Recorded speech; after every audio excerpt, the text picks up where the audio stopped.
Hello and welcome to Mouse in the Mitten Trivia Pod, a podcast where you can test your Disney trivia knowledge over a variety of topics. My name's Court and I will be your host. Our game will consist of 5 rounds of 6 questions, covering everything from your basic Disney knowledge to some unknown facts. Each question is worth 1 point unless otherwise noted.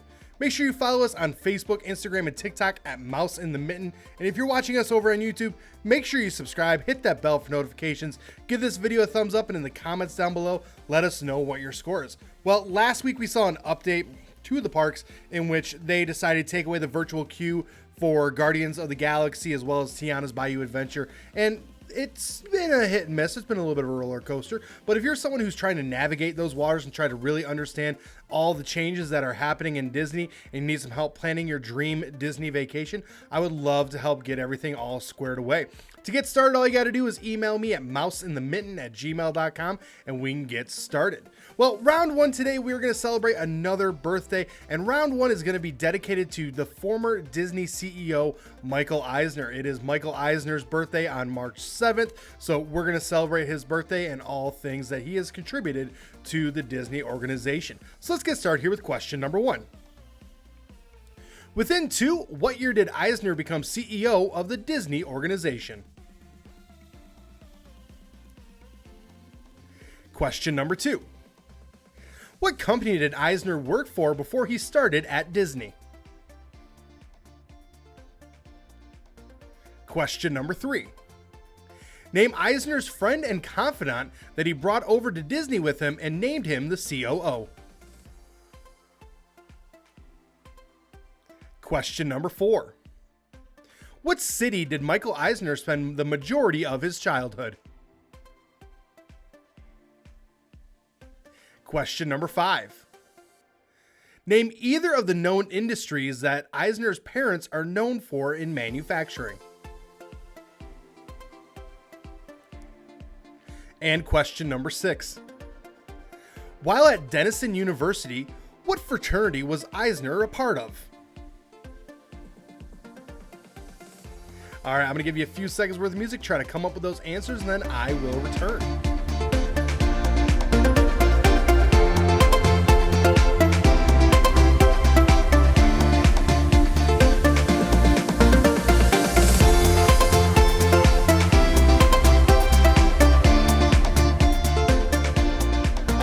Some answers here on Michael Eisner. So question number 1.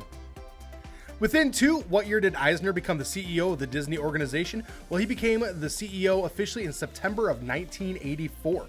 So in order to get the point there, what it had to say between 1982 and 1986. Now, before then, Disney was really kind of waffling. There was talks of a takeover and everything else like that.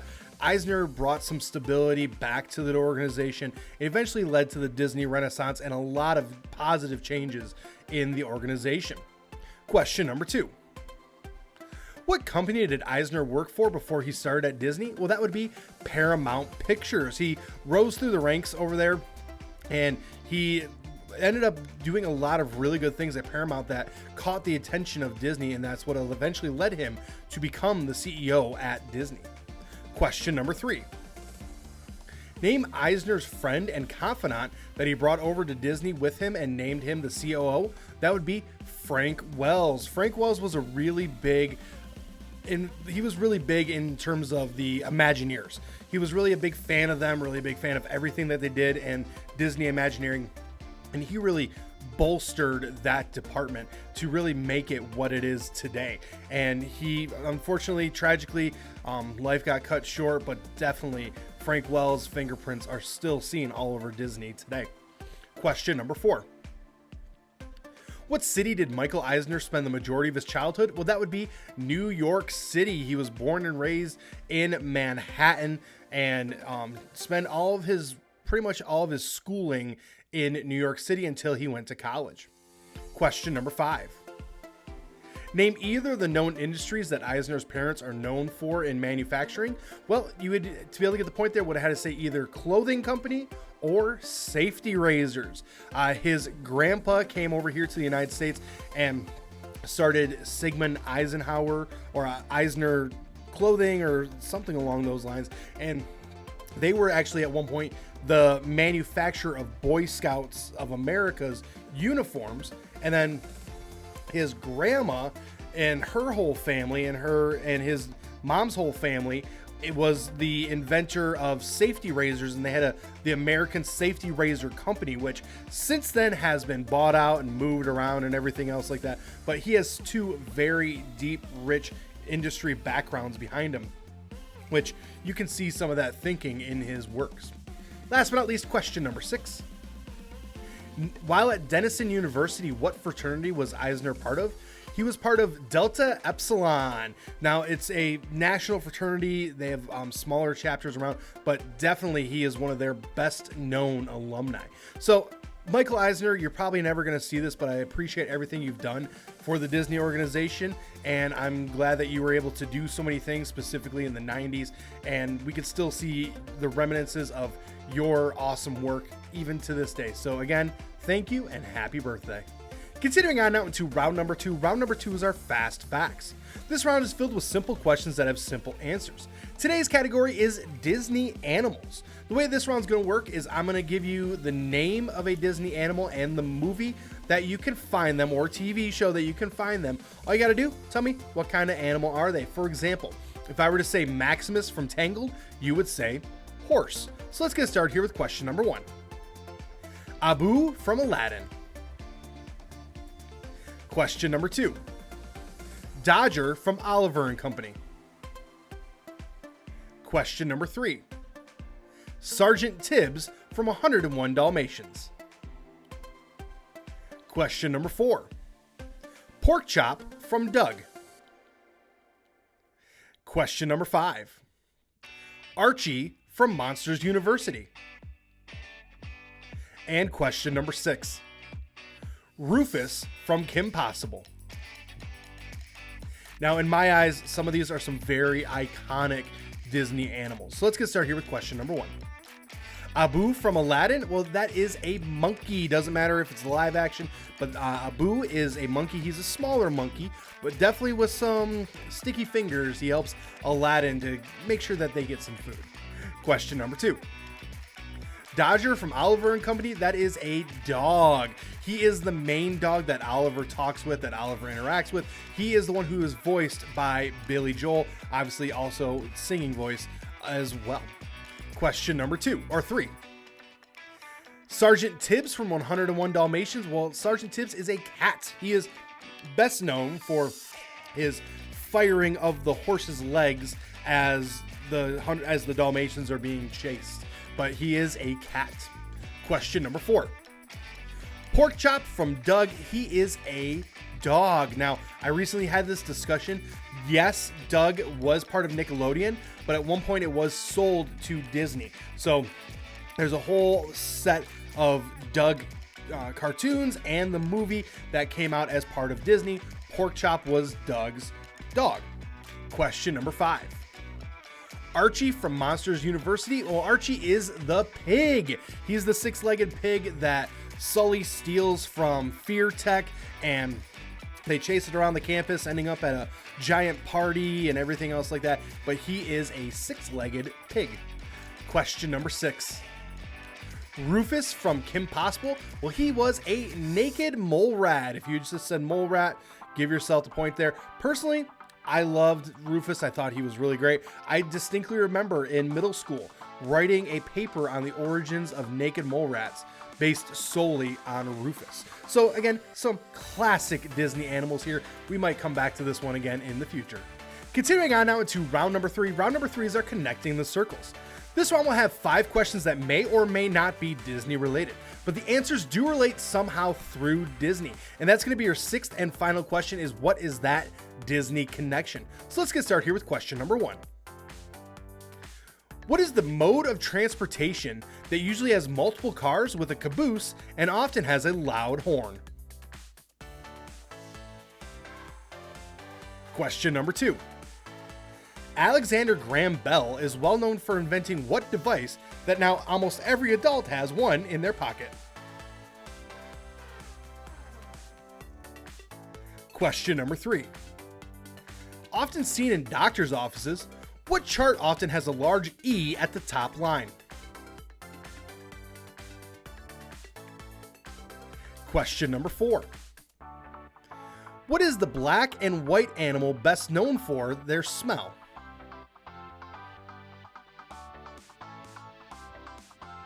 Question number 5. When someone is selling their home, the real estate agent might host what kind of event where multiple people can come and look at the house? And question number 6 is, what is that connection? I'm going to give you a few seconds worth of music, try to come up with those answers, and then I will return.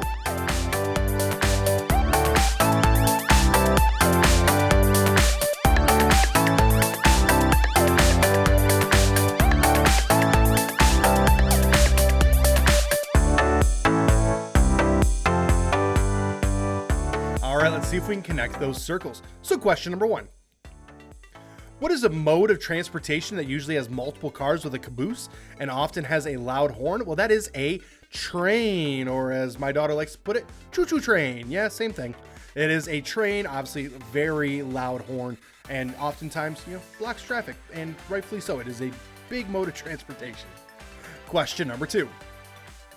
Alexander Graham Bell is well known for inventing what device that now almost every adult has one in their pocket? Well, that is the telephone. He is known for a couple of other inventions, but definitely he is best known for inventing the telephone. And now we all have cell phones, which is derived from that.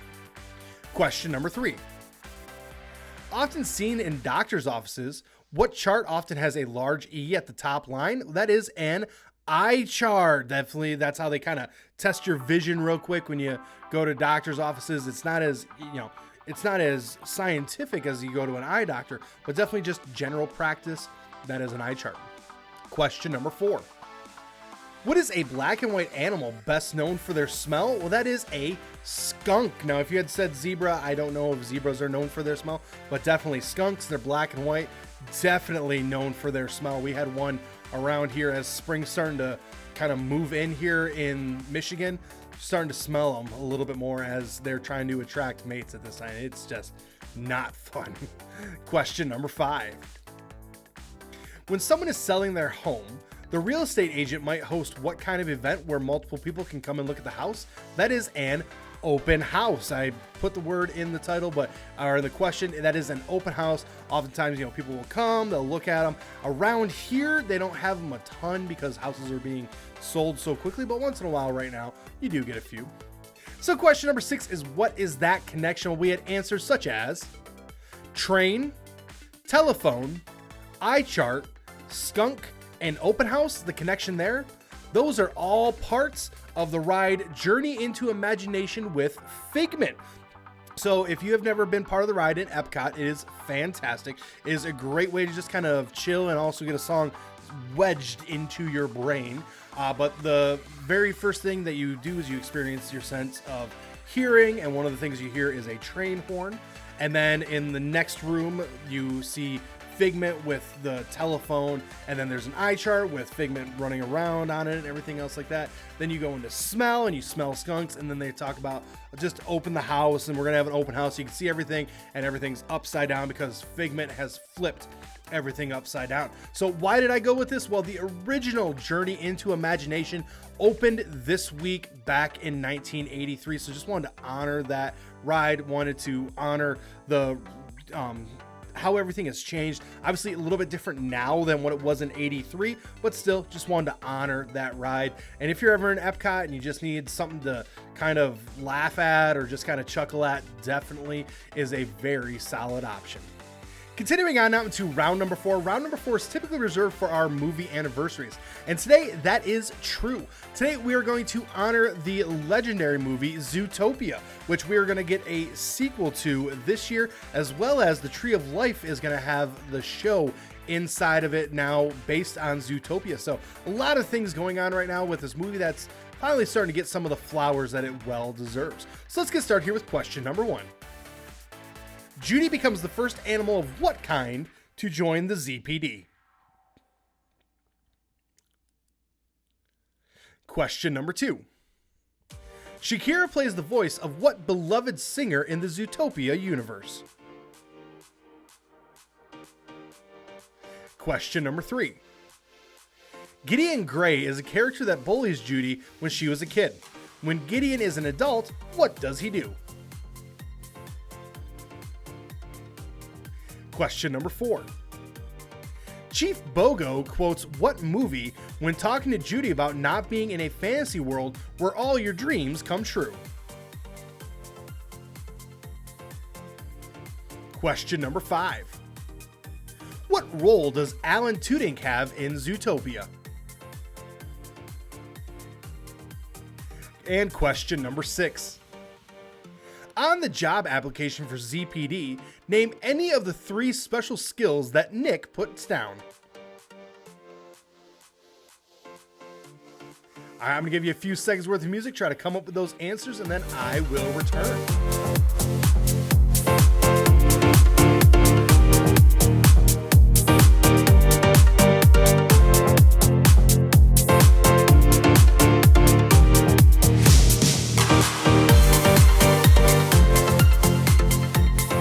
Let's give you some answers here on Zootopia. So question number 1. Judy became the first animal of what kind to join the ZPD? She became the first bunny. When you see the ZPD and they show all the different animals, they show some very large animals, some hippos, some rhinos, elephants, some different types of wolves, very big animals. Only one bunny. She is very small compared to everyone else. Question number 2. Shakira plays the voice of what beloved singer in the Zootopia universe?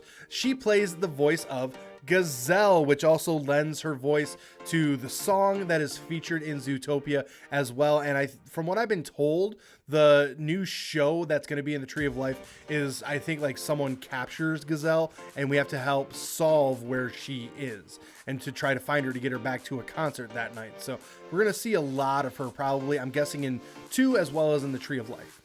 Question number 3. Gideon Gray is a character that bullies Judy when she was a kid.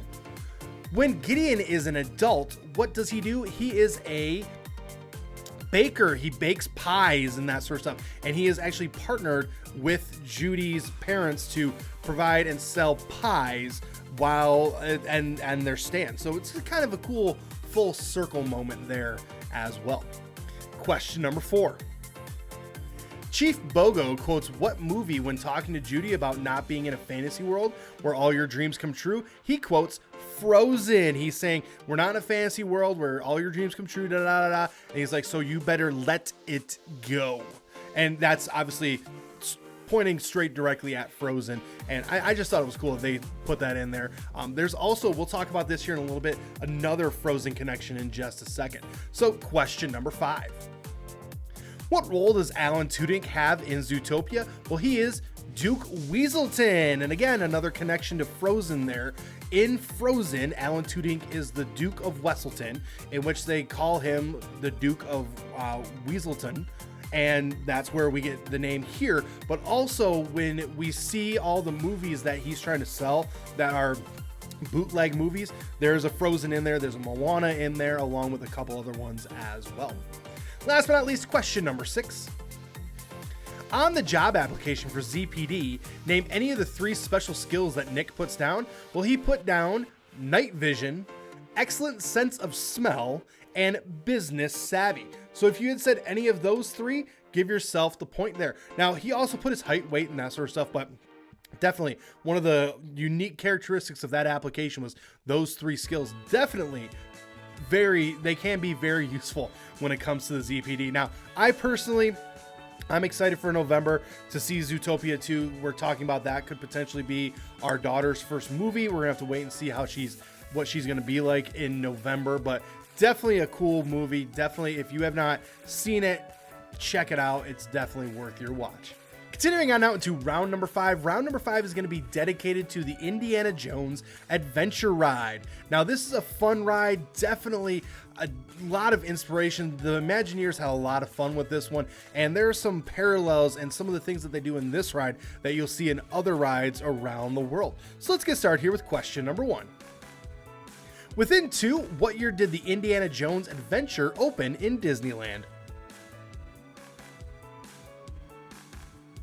Question number 2. What other Disney park has their own version of Indiana Jones's adventure? Question number 3. How many times do you see Indiana Jones throughout the ride? Question number 4. At one point, Indiana Jones says that you're on your own. What brought that decision and announcement? Question number 5. At the beginning of the ride, you enter the Chamber of Destiny. One of the 3 doors begins to glow and Mara announces where you will enter. What legendary actor voices Mara? And question number 6. What does Indiana Jones call those who are in the ride cars? All right, I'm gonna give you a few seconds worth of music, try to come up with those answers, and then I will return.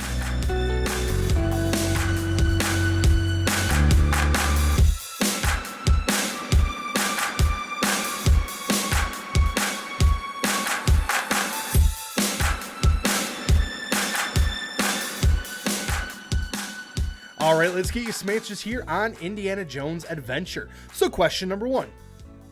Within 2, what year did the Indiana Jones Adventure open in Disneyland? Well, it opened on March 4, 1995. So in order to get the point there, would have had to say between 1993 and 1997. Now, it has gone through a couple of refurbs since then. It has gone through a couple of changes as well, but that is when the original opening date was.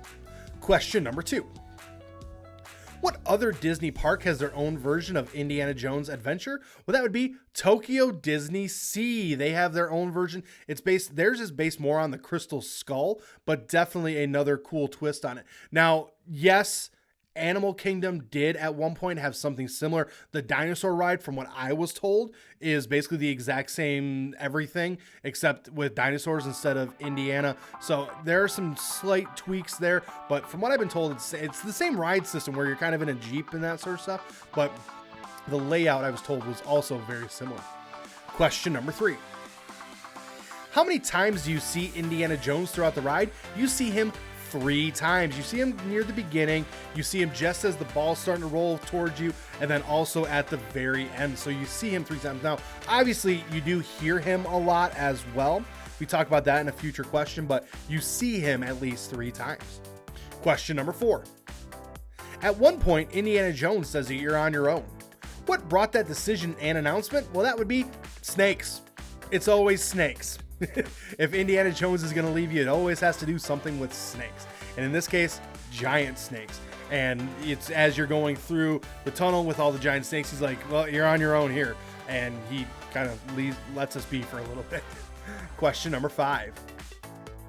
At the beginning of the ride, you enter the Chamber of Destiny. One of the 3 doors begins to glow and Mara announces where you will enter.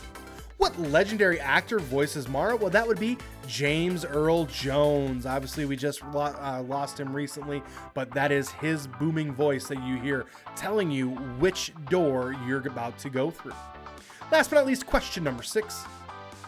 What does Indiana Jones call those who are riding in the cars? He calls them tourists. He calls them twice tourists.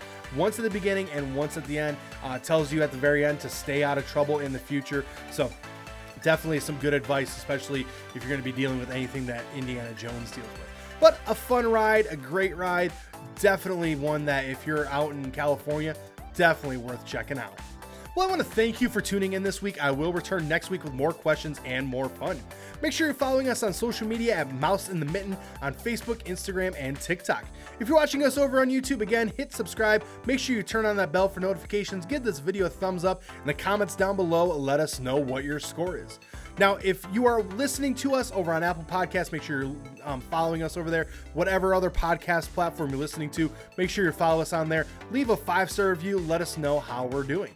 Now, again, Disney is always changing. There's always something new, always something fun. If you need someone to help navigate those waters with you and someone to help kind of walk you through everything, and you need someone to help plan that vacation for you, I would love to do that for you.